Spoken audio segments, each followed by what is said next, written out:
Posso solo ricordare Porto Marghera, che prima non abbiamo finito di fare il discorso. Cioè, Porto Marghera è una sfida incredibile perché è una vergogna che è una vergogna nazionale. Cioè, noi abbiamo perso negli ultimi 20 anni 30.000 posti di lavoro.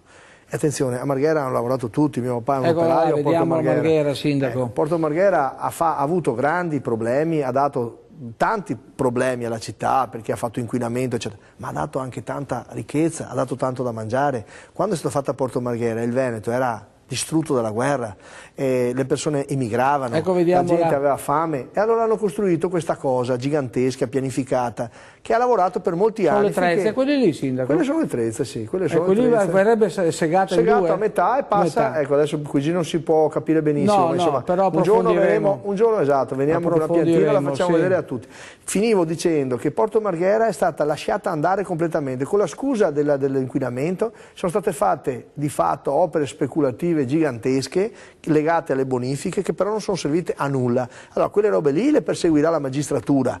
A noi poveri attuali dobbiamo pensare a un futuro di rilancio di Porto Marghera e per cui sì a Porto Marghera, venite alla Biennale quest'anno, ci sarà la mostra su Porto Marghera, al Forte Marghera la Biennale aprirà un padiglione per far vedere negli altre città d'Europa dove c'è stato un declino industriale simile a quello di Marghera, cosa è venuto fuori? Ed sono venuti fuori i grattacieli, sono venuti fuori le grandi strumentazioni, sono venuti fuori la grande tecnologia, grandi posti di lavoro, la città si è rilanciata, dobbiamo rilanciarla a favore di tutto il territorio.